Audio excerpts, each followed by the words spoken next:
My parents looked me in the eyes and said, "We wish you were never born." The words cut deeper than any blade. My chest burned, but I stood tall. I looked at them and said, "If that is what you wish, then consider me as if I never existed." Then I walked out. My footsteps echoed like gunshots against the silence. 30 minutes later, the whole party panicked. My phone lit up 36 missed calls. From the same people who just erased me. My name is Ryder Blaze. And this is the story of how I was broken, erased, and then reborn. I'm about to share something close to my heart. But before I do, can you say hi in the comments? Or tell me where you're from. I love hearing how far my story reach. It's always good to know I'm not alone in this. Thank you. And now, let me tell you everything. And if my story resonates with you, please consider subscribing to this channel. Sometimes all it takes is knowing someone out there cares, and your support helps me keep telling the truth. I woke up before the sun, the skyline of Chicago framed by my small South Loop apartment window. The city looked alive already, steel and glass catching the first blush of light. Today was supposed to be my day.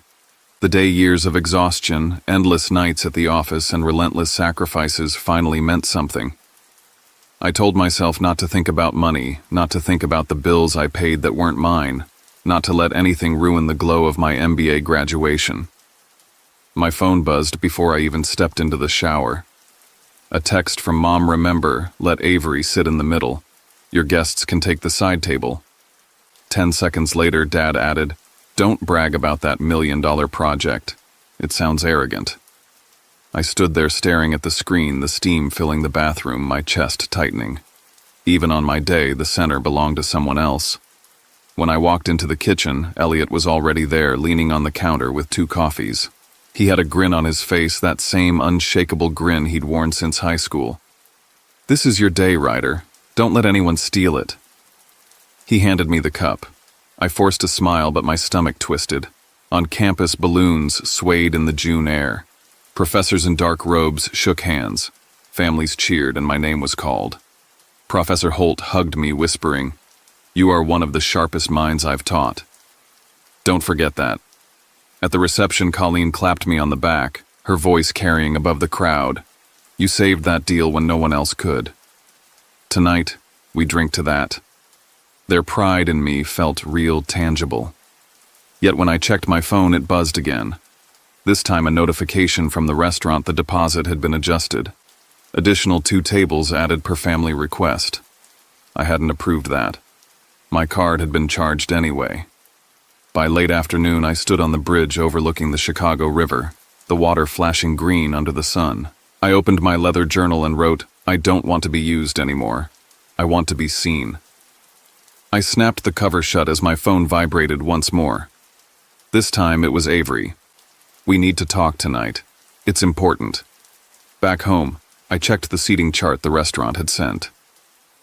My friends, my colleagues, the people who had carried me through were pushed to the far edge of the room near the kitchen. My parents' side of the family occupied the center. Avery's name was written in bold across the main table. My own name looked like an afterthought. For a second, I thought about canceling everything. But then I opened the voice recorder on my phone. If they tried to humiliate me, if they erased me again in front of everyone, I would have proof. I pressed record and slid the phone into my pocket. As evening fell, the city lit up in amber headlights crawling across Michigan Avenue. I buttoned my suit jacket, looked in the mirror, and told myself, tonight they will see me. Still, Avery's message blinked on my screen like a pulse I couldn't ignore. The walk across campus had stirred something I tried hard to bury memories of when I first realized I was invisible. Naperville, Illinois. A quiet neighborhood where lawns were trimmed and houses all looked alike, but inside mine the rules were never the same for both children. At 15, I had just won the Illinois State Math Championship. I came home with the medal still warm against my chest. Dad barely glanced at it before turning to the neighbor, smiling. Avery's already writing her pre-med essays. She'll be a doctor, the pride of this family. The medal might as well have been plastic. Then came my birthday party. balloons of sheet cake on the table, friends from school crowded into our small living room. I leaned in, ready to blow out the candles, when I noticed the icing. Across the top, in bright red letters, "Happy Birthday, Avery." My name was squeezed into the corner like an afterthought. My friends laughed, thinking it was some kind of joke. I laughed too, even though something in my chest cracked. It was Elliot back then, just another awkward kid in the math club who leaned toward me during the party and whispered, "You don't need their permission to shine." I didn't know then how much I'd cling to those words. One summer afternoon, helping Dad clear boxes in the garage, I stumbled on a file labeled College Fund, Kids. My hands shook as I flipped it open. Every line item, every withdrawal was marked for Avery prep courses, lab fees, application consultants. The balance was nearly drained. My name wasn't on a single page. When Mom noticed me holding the folder, she snatched it away. "You're the older one," she said briskly. "You'll go into finance, you'll make money quickly. Your sister needs this more." The words cut deep, lodging like splinters I could never dig out. I tucked the math medal into a shoebox under my bed beside old notebooks and pencils. It stayed there gathering dust while Avery's biology awards lined the mantel. At family dinners, every story circled back to her. I became the background character in my own house. Years later, I would understand that the college fund was supposed to be for both of us. It had been drained long before I even applied for schools. That's why I had to work shifts at a coffee shop, why I filled out scholarship applications in the dead of night, why I learned to survive on ramen while Avery's tuition was covered without question. I still remember the way Aunt Janet pulled me aside once, her voice low. "Don't tell your mother I said this, but they already decided your path a long time ago." She squeezed my shoulder before walking away, leaving me with the truth I wasn't ready to face. My life had been written for me, and I was never meant to take center stage. When Mom later tucked that folder back into the box and snapped the lid shut, I knew my road would always be uphill. I would always be asked to give while Avery was destined to receive.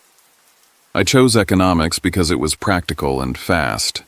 Graduate early, get a job, get my own place, stop being a burden, that was the plan. At Urbana-Champaign, I learned to live small. A mattress on the floor, a desk from a curbside giveaway, a calendar covered in shifts. Monday, Wednesday. Friday, I opened the campus coffee shop at 5 a.m., the dark air smelling like beans and bleach. Tuesdays and Thursdays, I keyed case numbers at a law office until midnight, fingers numb from the fluorescent hum. Every month I sent money home to help with the house. It felt good at first, like proof that I was useful. Then it became expected, then required, then invisible. When my first paycheck landed, I took the train to a department store and bought Mom a soft gray scarf I'd seen her admire in a catalog. I wrapped it myself and wrote a note about how one day I'd be able to do more. That night, Dad texted, "This month Avery needs a new anatomy set. Can you transfer a bit extra?" No mention of the scarf, no mention of me. I made the transfer, stood at the bus stop in the cold, and watched my breath leave my body. The requests gathered a rhythm, always urgent, always last minute. They won't release her lab slot unless we pay today. There was a surprise fee for clinical hours, the utility bill posted late. I learned how to move money between accounts like sand through a fist. Every time I told myself this is the last emergency, every time another arrived. Avery and I talked in the narrow space siblings carve out when the family weather is bad. She called late after labs, exhausted and grateful, telling me about a professor who finally remembered her name, about a patient who made her cry in the best and worst way. She never asked for money outright. It always came through Mom or Dad. That made it easier to pretend we were on the same team, that I was investing in our future, that one day there would be a reckoning where all of this was seen and counted. Elliot became my checkpoint. He'd find me behind the espresso machine after a double shift and slide a hot sandwich across the counter. "You're burning from the inside, man," he said.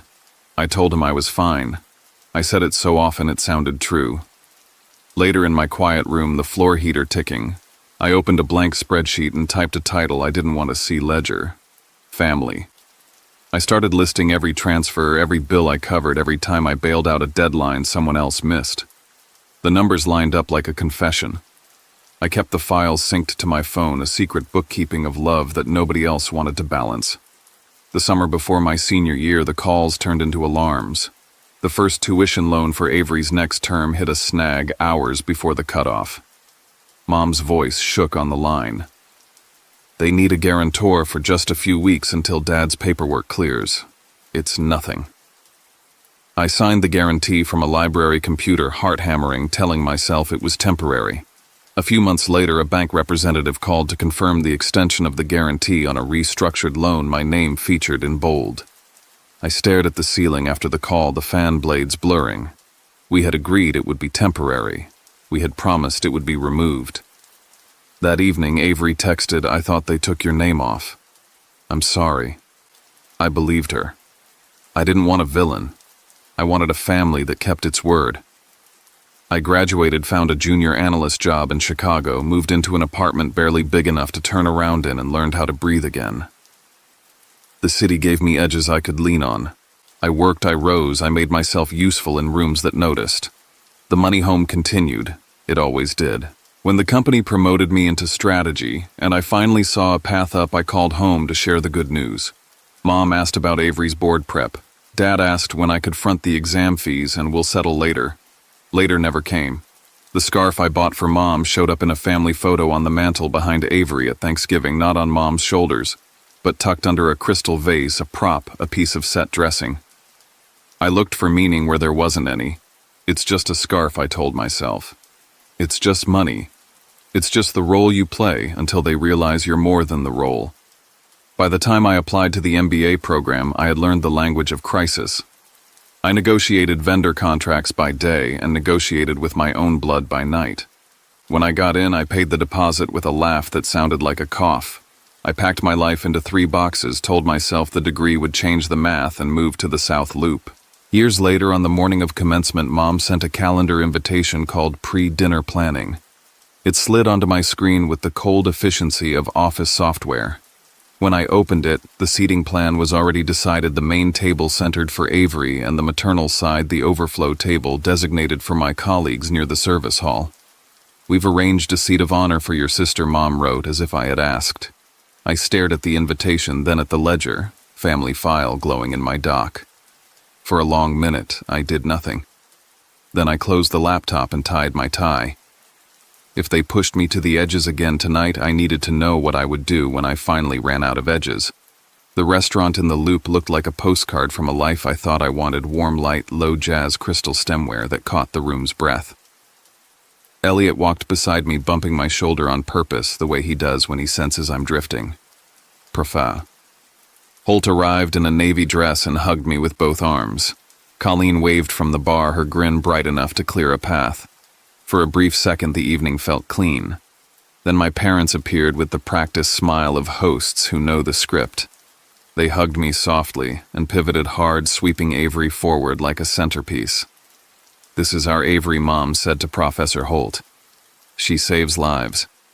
Dad shook Colleen's hand and asked what it was like to work with someone who sits at a desk all day. I swallowed the taste of metal. I glanced at the floor diagram the maitre d' had placed on the stand. The central table glowed under a ring of pendant lights. Avery's nameplate sat at the middle beside my mother's, surrounded by a half-moon of relatives. My own name was printed at a corner table near the kitchen door, the one that breathed steam and clatter each time it swung. My friends, people who had fought for me and with me, were assigned there too. When we took our seats, a colleague I admired asked my parents if they were proud. Mom's smile was thin. "He's good with numbers," she said. "But Avery, well, she saves people." Colleen lifted her glass and began to speak about the deal I had rescued in the spring, how it had kept a company from collapsing, how it had saved the jobs of 1,000 families. Dad cut in politely. "That is his job," he said. "It's not the same."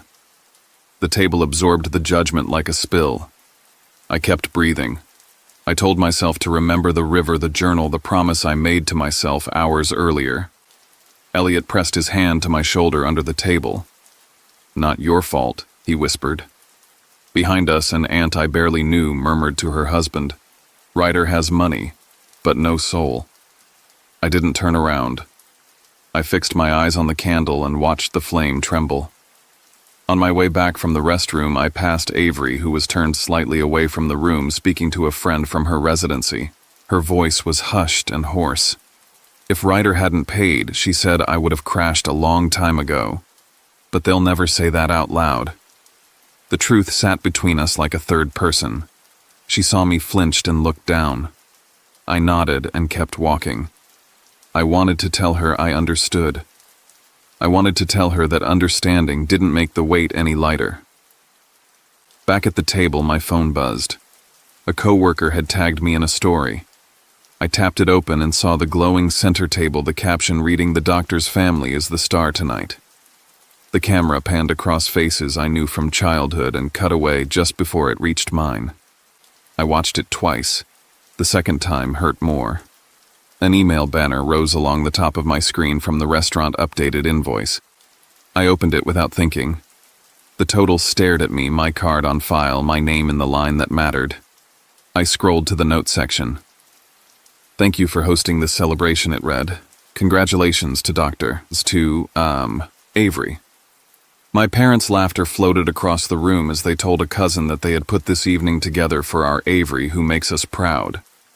I felt something in me click into place, not a snap, but a steady lock. I raised my glass and clinked it softly with my spoon. The room did not quiet at first. Then it did, voices falling like coins into a well. Colleen looked at me. Professor Holt folded her hands. Elliot watched my face the way you watch a friend on a cliff. I stood, shoulders squared, the murmur thinning into a hush. I could feel the jazz fading behind me, the candlelight pooling at the base of the glass, the door to the kitchen swinging open and shut in a rhythm I had known my whole life. I filled my lungs and held the room in the space of a breath, ready to stop pretending I wasn't there. The room clicked into stillness when my spoon kissed the rim of my glass. I felt the heat in my throat and let it steady into words. "If I'm just the wallet," I said, my voice shaking the first few syllables before it found bone. "Then who paid the bills, the tuition, the hospital?" For a breath, no one moved. The jazz stuttered and went quiet. Someone set a fork down and it sounded like a gavel. I kept going because I had carried this ledger in my head for 10 years. I paid the power when the lights flickered. I covered the late fees when the notices came in red. I guaranteed loans I was told would be temporary loans that somehow never let me go. Every month I sent money home so someone else could breathe. Murmurs rustled around the table, a ripple of fabric in a room too warm. Dad's face colored to the shade of a warning light. "You ungrateful child," he said louder than he needed to be. "We wish we had never given birth to such a disrespectful son." The sentence hit like a door slamming in a quiet house. I stared at the candle and watched the flame bend and stand back up. I swallowed tasted copper and scanned the faces that had seen me grow from a kid with a medal into a man who paid for the cake and still didn't get a slice. "If that is what you wish," I said, and my voice surprised me with its calm, "then consider me as if I never existed." Chairs creaked. A cousin's lips parted. Colleen's eyes went fierce with a kind of protective anger I had never felt on my behalf from blood. I set my glass down its base, clicking the crystal. I walked away. The hard wood floor gave my steps a beat. I crossed the ring of light past the maitre d' and pushed through the brass-handled door into the hallway where it smelled like citrus cleanser and cold air. Ryder Elliot called, catching up, but I lifted a hand without turning. "Let me go alone." He slowed, and in that pause, I felt the clean edge of something ending. The lobby lights flattened the evening into a film still. Outside, the loop hummed and blinked. A text flashed before the door closed behind me. "Avery, I am sorry. I know what you've done. I was afraid to say it." I stood under the awning while the valet whistled for a cab, and I looked at the message until the screen blurred. I typed nothing back. In the taxi, the city slid by in wet strokes, red and white reflections smearing across the windshield. My phone buzzed like a trapped insect. Mom, Dad, Aunt Janet, a colleague who didn't know what to do with the silence I had left on that table. The driver glanced at me in the mirror as if he could feel the noise in my pocket. I let it ring. I let all of it ring. When I reached my building, The river threw back the city's lights in shredded coins. I climbed the stairs to avoid the elevator chatter, unlocked my door, and stepped into dark. I didn't turn the lights on. I set my phone on the counter and faced the window, the city breathing below. The screen lit again, insistent. When I finally picked it up, the number on the lock screen stared back at me. 36 missed calls. I counted them because counting is what I do when I need the world to make a shape. 36 attempts to pull me back into the old role in the span of an hour. 36 times I chose to stay gone. An email pinged and slid into view, tidy polite. Thank you for your payment. Congratulations to Dr. Avery. I laughed once, a sound without humor that cracked at the end. Even the receipt had learned the family's script. I powered the phone down and the apartment went completely quiet. I kicked off my shoes and walked to the window. The river was a black seam stitched through the city's chest. Somewhere in the restaurant, a candle guttered out. I set my forehead against the glass and said it out loud, to the street, to the water, to whatever part of me still needed permission. Tonight, I'm free even if it costs me. I stayed there until my breath stopped fogging the window. Then I crossed the room, shut the door to the hallway tight, and let the silence hold. Morning arrived like a knock I didn't want to answer. I turned the phone back on because work would need me, and the messages flooded in as if a dam had cracked somewhere before dawn. Dad, you embarrassed us in front of everyone. Mom family comes first unless you decide you're above it. Cousin's commentary dressed up as concern. Avery, please don't hate me. The screen pulsed with judgments and pleas in alternating stripes. I put the phone face down and tried to breathe. At the office, the world made sense again. Numbers lined up. Plans had outputs. Colleen stepped into my doorway without knocking and leaned on the frame. You told the truth, she said. I'm proud of you. The words landed softly where the others had bruised. Later, an email from Professor Holt found me between meetings. Your voice is clear. Keep it that way. It was like being handed clean water after days of salt. By evening, the sky over the river was the color of an old bruise. I was reheating leftover noodles when the intercom buzzed. I pressed the button and heard my mother's voice, too composed to be casual. We're here. Let us up. The elevator took forever, and then not long enough. When the knock came, it was a quick, practiced rhythm I hadn't heard at my door in years. Mom stood in front, Aunt Janet beside her dad, a step back with his jaw set. They didn't ask to come in. They assumed. I met them in the doorway and didn't move. We need to talk, Mom said. Avery's program has costs.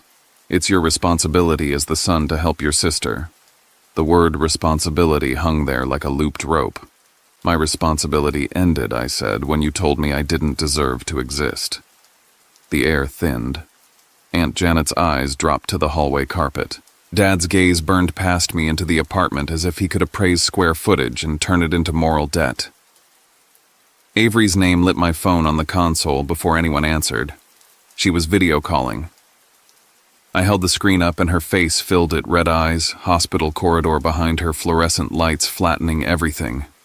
I knew, she said, voice cracking. I knew you were carrying it all. I should have said something. I was scared if I stepped out of the light I'd lose everything I'd worked for. Her confession didn't absolve anything. It only made the shape of the machine clearer. Dad spoke over the call, firm, tired of pretense. We needed someone to handle the finances, and you were born to do that. That's how families work. Don't make this dramatic. The sentence was a key turning in a lock I had been rattling my whole life.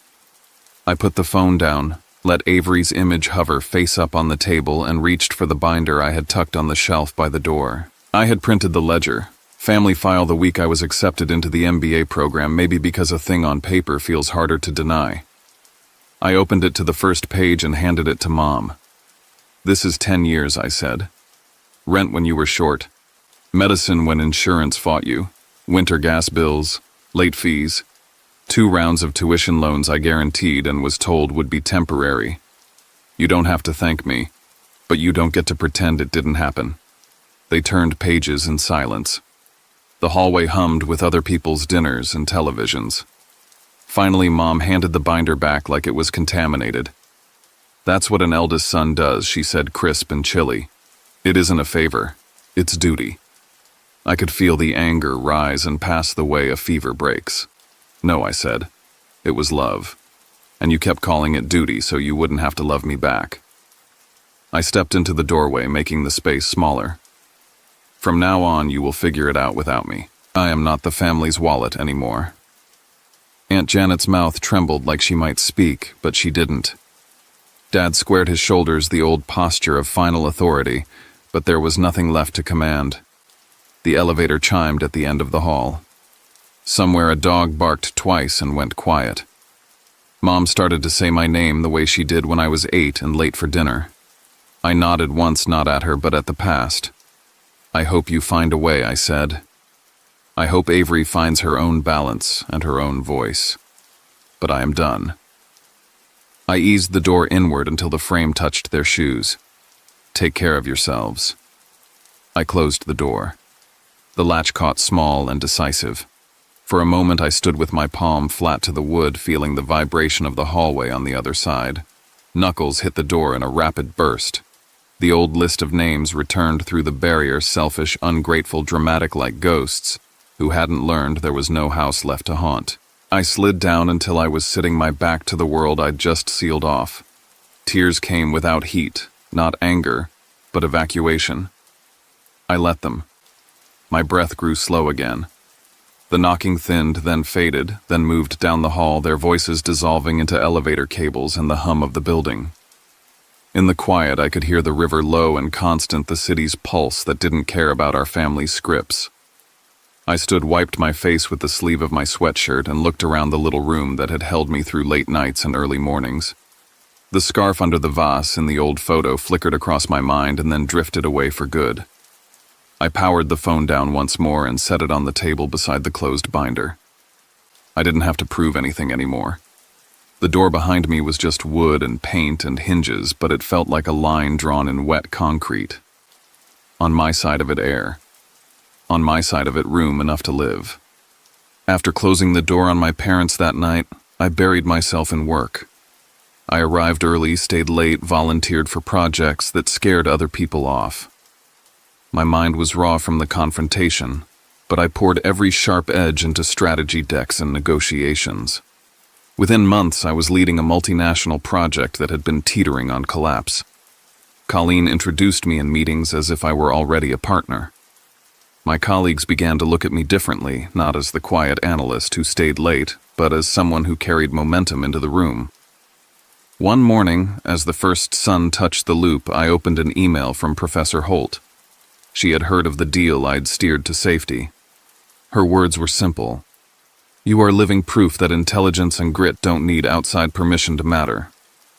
I read it 3 times, each line pressing into me like a hand steadying my back. I sat at my desk that afternoon, hands trembling over the keyboard, and wrote what I had never dared to say out loud.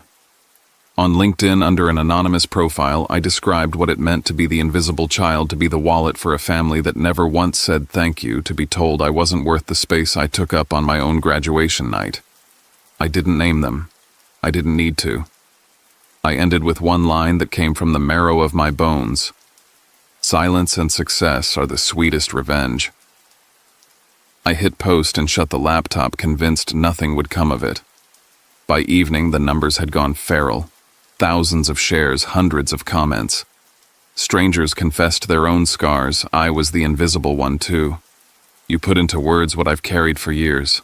I scrolled until my eyes blurred, realizing I wasn't an island. I was part of an archipelago of children who had been overlooked, underestimated, erased. For the first time, their voices wrapped around mine. The following week, Colleen walked into my office, smile fierce. You're going to speak at the Resilience in Business Conference. They want your story. I froze, breath lodged in my chest. On stage, under a canopy of lights, I told the truth without naming names.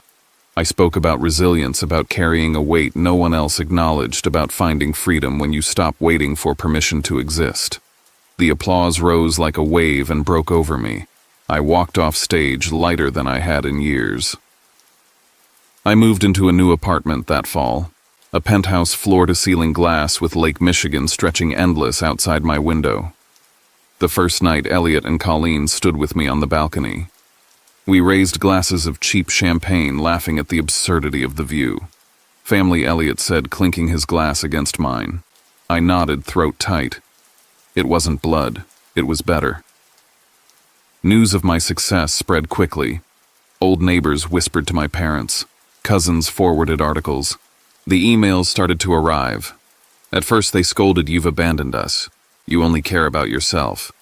Then they shifted into pleading, "Avery needs help. Don't turn your back." I read them in silence, my reply as steady as stone, nothing at all.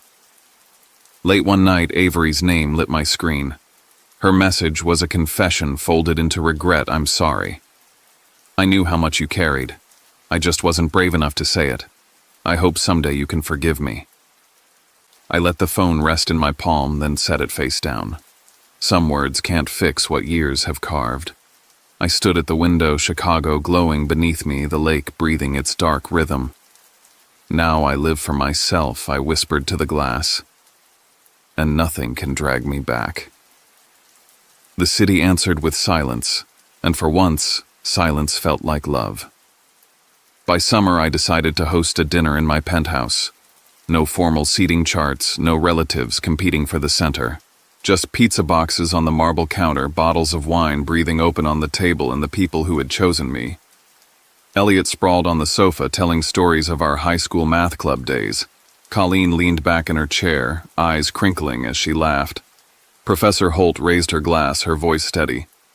"Ryder, you've redefined what resilience means in this industry." My face burned with a humility I had never known at home. I stood and let the words come. Once my own family told me I wasn't worth existing. But I've learned that value isn't defined by blood or old scripts. Real family is the people who choose to stand beside you, not because they must, but because they want to. Applause filled the room, not the forced politeness of a banquet hall, but the warm rhythm of genuine hearts. Elliot crossed the space and hugged me so hard I almost laughed. "You deserve this, man. Every bit of it." Halfway through the night, my phone lit up on the counter. 5 missed calls from Mom stacked one after the other. I flipped it face down and smiled. No hesitation, no pull. The conversation at the table roared on without a hiccup. Later, as laughter still hummed through the room, I checked my email and found a message from Aunt Janet. Her words were quiet but certain. "You deserve joy. Don't let them drag you back. I am proud of you." Tears slipped before I could stop them. Maybe the bloodline wasn't all poison. Maybe a single thread of grace could still weave its way through. On Instagram, the anonymous post had sparked a movement. Invisible no more spread across feeds and cities. Messages poured in from people I had never met, thank yous, confessions, promises to break their own chains. I realized my story had outgrown me. It belonged to anyone who had ever been made small and dared to stand tall anyway. When the last guest left and the door clicked shut, I walked to the window. The city blazed with light streets, alive, the river cutting silver between towers. I opened my journal one final time. Ryder Blaze Freeman, starting a new chapter. I closed it, placed the ledger, family in a drawer, and turned the key. The past was accounted for. The debt was paid. I leaned on the glass, watching the city breathe. "If you've ever been told you don't matter," I whispered, "remember you do. Let go of the chains. Build the family you choose. Freedom is waiting, and no one can take it away from you." The room was quiet, but the lights of Chicago flickered back bright and infinite as if to agree.